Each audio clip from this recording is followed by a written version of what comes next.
Jaibala YouTube channel சார்பாக உங்கள் அன்புடன் வரவேற்கிறேன். ஜெய்பாலா ஜெய்பாலா ஜெய்பாலா தத் பிரசாதித்னி மகாதேவாதினி தன்னோருத்திர பிரதிடாது சூரிய பகவானுடைய அனுகிரகம் ஜபாகுஷ்ம சங்காசம் காசிபை மகதிதம் தம்மோபரி சர்ப பாவகம் பிரணோசிரி திவாகரம். இந்த காலத்துல ரத்த சப்தமி பானு சப்தமி இரண்டும் சேர்ந்து வரக்கூடிய காலம். விஸ்வாச ஆண்டு தை மாதம் 11ஆம் தேதி 25/1/2026 ஞாயிற்றுக்கிழமை ரத சப்தமி. ரேவதி நட்சத்திரம் முற்பகல் 11:37 வரை, பின்பு அஸ்வினி நட்சத்திரம். இந்த காலத்துல சப்தமி திதி அப்படின்னாலே சூரியனுடைய திதி, அதுவும் ஞாயிற்றுக்கிழமை கூடி வரும்போது பானு சப்தமி சொல்வோம். சூரியனுக்கு உகந்த காலம், சூரியனுடைய ஜனன காலம், சூரியனுடைய பிரகாசம் அதிகமாக செலுத்தக்கூடிய காலம். இந்த நேரத்தில் நம்ம செய்ய வேண்டியது காயத்ரி மந்திர ஜபம் நிறைய செய்யணும்.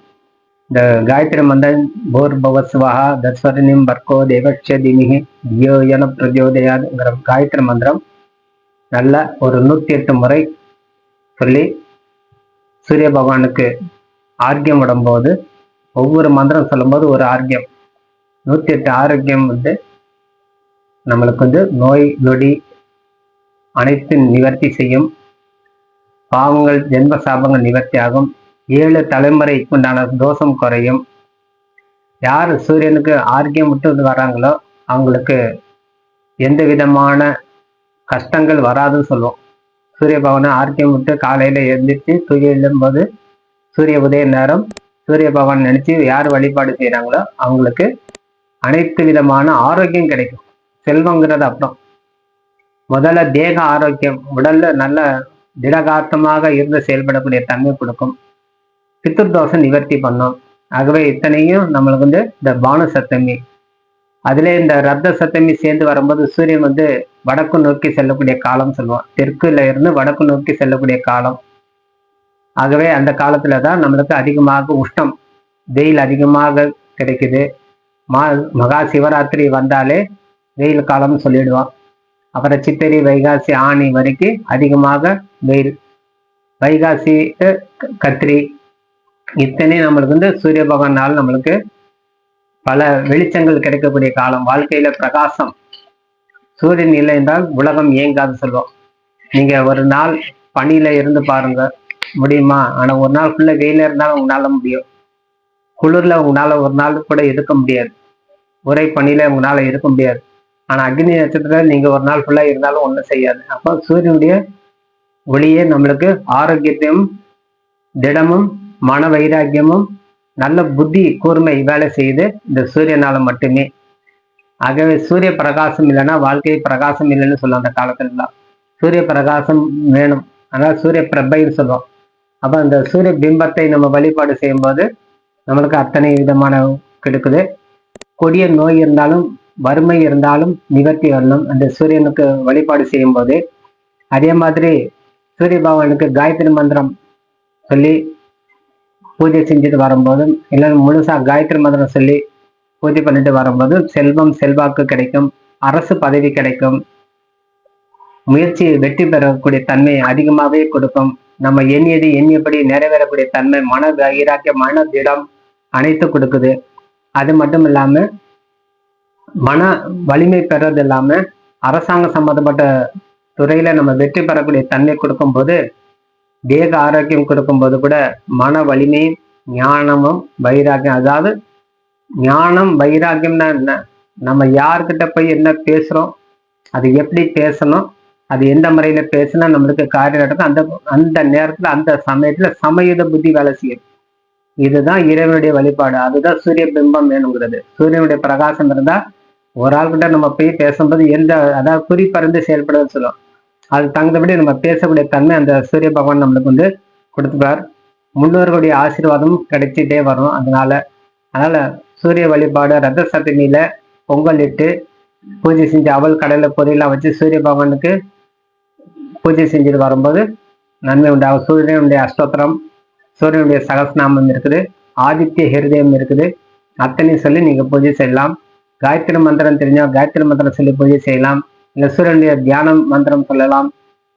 சூரியனுடைய பாட்டு பாடி அந்த சூரியனுக்கு திருப்தி செய்யும்போது அந்த ரத சதுர்த்தியில முக்கியமா ரத சதுர்த்தியில நம்ம முன்னோர்களுடைய வழிபாடு செய்து வரும்போது, அதான் அந்த காலத்துல எல்லாம் ஊர் பக்கம்லாம் சொல்லுவாங்க தண்ணி பெட்டி வைப்பாங்க. அந்த நேரத்துல அந்த முன்னோர்களை நினைச்சு அவங்களுக்குன்னு ஒரு வஸ்திரம் வச்சு வழிபாடு செஞ்சு அவங்கள்ட்ட ஆசீர்வாதம் வாங்குவாங்க. ஏன்னா சூரியன் பகவான் தெற்கு நோக்கி இருந்த காலம் போய் வடக்கு நோக்கி செல்லக்கூடிய காலங்கிறனால சூரியனுடைய பிரம்பை நம்மளுக்கு முழுவதுமாக வந்து அடையணும். அதனாலதான் இந்த மாலைப்பட்சம் சொல்றோம்.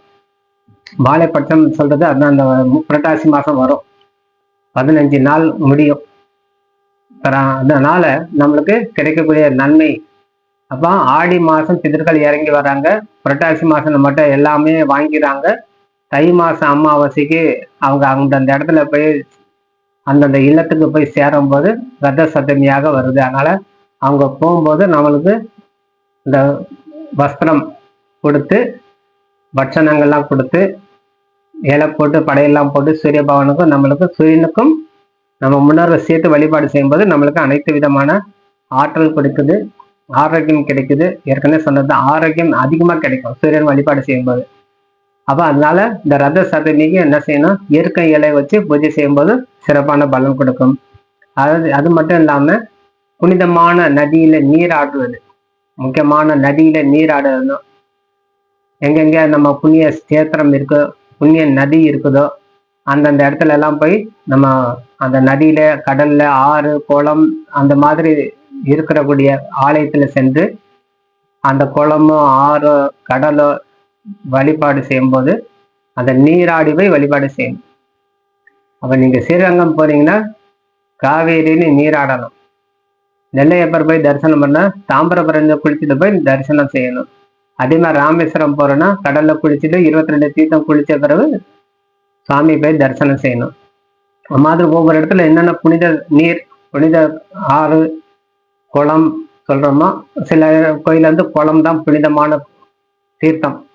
அப்ப அந்த தீர்த்தத்துல நீராடி அன்னைக்கு போய் பூஜை செய்யும் போது சூரியனால் ஏற்படக்கூடிய தோஷங்கள் நிவர்த்தி ஆகும். நம்ம ஜாதகத்துல சூரியன் மறைவு நீசம் பெற்றுக்குது, 6, 8, 12ல மறைஞ்சிருக்குது, சூரியன் பலகீனமா இருக்கு, சூரியன் வந்து அஸ்தாங்கம் அடைஞ்சிருக்கு, சூரியனுடைய பலமே இல்லை, சூரியனுடைய பகை வித்தை இருக்குது, சூரியனுடைய சனி சேர்ந்திருக்காரு, சூரியனுடைய பாவகிரக ராகு கேது சேர்ந்திருக்குது, சூரியனுடைய செவ்வாய் சேர்ந்திருக்குது. அந்த மாதிரி நிறைய பாவகிரகம் தொடர்பு வரும்போது நீசத்தன்மை வேலை செய்யும் போது சில கிரகம் நம்மளுக்கு முழுசா வேலை செய்யாது.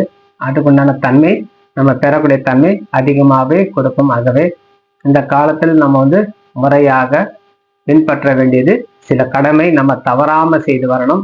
ரத சதுர்த்தி சேர்ந்து வர காலத்துல தானங்கள் செய்யணும்.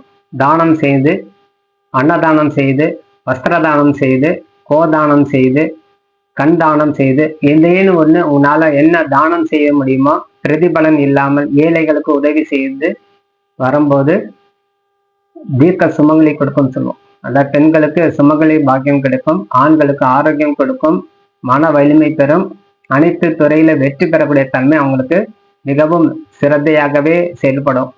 ஆகவே அரசாங்கத்துக்கு உண்டான வேலை மிகவும் விரைவில் நடக்கும். அரசியல்வாதிகளுக்கு அரசாங்கம் அப்படின்னு எடுத்தாலே சூரியன் பலம் பெற்றிருந்தால் மந்திரி ஆகலாம், எம்எல்ஏ ஆகலாம், எம்பி ஆகலாம், வார்டு மெம்பர் ஆகலாம், தாசில்தார் ஆகலாம், கலெக்டர் ஆகலாம், போலீஸ் டிஜி, ஐஜி, டிஎஸ்பி ஆகலாம். அது மாதிரி அரசாங்கம் சம்பந்தப்பட்ட அனைத்து துறையில் வெற்றி பெறக்கூடிய தன்மை சூரியனாலவே ஏற்படும். ஆகவே சூரியன் பலம் பெற்றவர்களுக்கு அவன் தடையின்றி செல்வாத சொல்லும். சூரியன் பலம் பெற்றவருக்கு எந்த விதமான தடையே இருக்காது. அவங்க போன இடத்துல எல்லாம் சக்சஸ் சொல்லலாம், அதாவது வெற்றி பெற்று கொண்டே போவார்.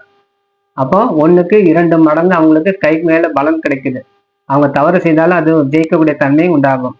அதனால அந்த ஆரோக்கியத்துக்கு வேண்டி அந்த சூரிய பகவானுக்கு மனதார வேண்டி பிரார்த்தனை செய்து வரும்போது அந்த கூடியான தன்மை உண்டாகும். அரசியல் அரசாங்கம் சம்பந்தப்பட்ட துறைகள் இருக்கிறவங்க, அரசாங்கத்தாண்டி இயங்கி தவிக்கக்கூடிய அன்பர்கள் நிச்சயமாக இந்த ரத சப்தமியை உங்க முன்னோர்களை வழிபாடு செய்து சூரிய பகவானுடைய காயத்ரி மந்திரம், சூரியனுடைய பூஜை உங்களால திடீர்னு ஒரு புரோகிதர் வச்சு கூட செஞ்சுக்கலாம். அதனால உங்களுக்கு அனைத்து துறையிலும் வெற்றி பெறக்கூடிய தன்மை கொடுக்குது. கல்வி, ஞானம், செல்வம், வைராகியம் போன்றவற்றை கொடுக்கறது இல்லாம ஞானம், அறியாமை நீக்கி ஞானத்தை உண்டாகுது, அறிவு தெளிவு பெறுது, அத்தனை நம்மளுக்கு வந்து கொடுக்கும். அது இல்லாம உத்திராயண காலங்கிறனால புது முயற்சி ஈடுபடும். தன்மை உண்டாகும், தொழில் விருத்தி அடையும்.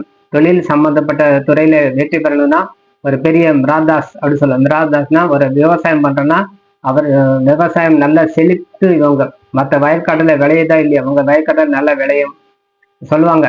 அவர் வயல்ல மட்டும்தான்மா நல்ல விளையுது, நம்ம வயல்ல விளையவே மாட்டேங்குது அப்படின்னு. அப்போ அந்த சூரியன் பலம் பெற்றவர்களுக்கு அனைத்து துறையும் வெற்றி பெறக்கூடியது. அதுவும் விவசாயத்துக்கு அவங்களுக்கு மிகவும் முக்கியத்துவம் வாய்ந்தது. அதை சூரியபகவான் வழிபாடு செஞ்சு வரும்போது அவங்க தானம் தானியம் செல்வம் அனைத்தும் குறைவின்றி கிடைக்கும்.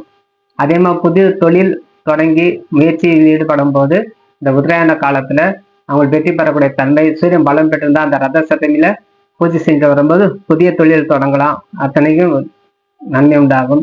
கண்டிப்பாக இந்த காலத்துல நீங்க விரதம் இருந்து அந்த சூரிய பகவானை பூஜை செஞ்சுட்டு வரும்போது எல்லாம் வல்ல சூரிய பகவானுடைய ஆசீர்வாதமும் குலதெய்வத்தினுடைய அனுகிரகம் கிடைக்கும். கண்டிப்பாக இந்த காலத்துல நீங்க குலதெய்வத்துக்கு வழிபட தவறாதீங்க. குலதெய்வத்தை நிச்சயமாக வழிபாடு செய்யுங்க. குலதெய்வம் இல்லாமல் நீங்க எந்த தெய்வத்தை கும்பிட்டாலும் உங்களுக்கு பலன் கொடுக்காதுங்கிறது சாஸ்திர விதி. ஆகவே எந்த வேலை நீங்க செய்தாலும் அந்த வேலைக்கு உங்களுக்கு உறுதுணையாக இருந்து வர்றது குலதெய்வமே சொல்லி விடைபெறுகிறேன். நன்றி, வணக்கம். ஜெய்பாலா. ஜெய்பாலா. வாழ்க வளமுடன். நன்றி, வணக்கம்.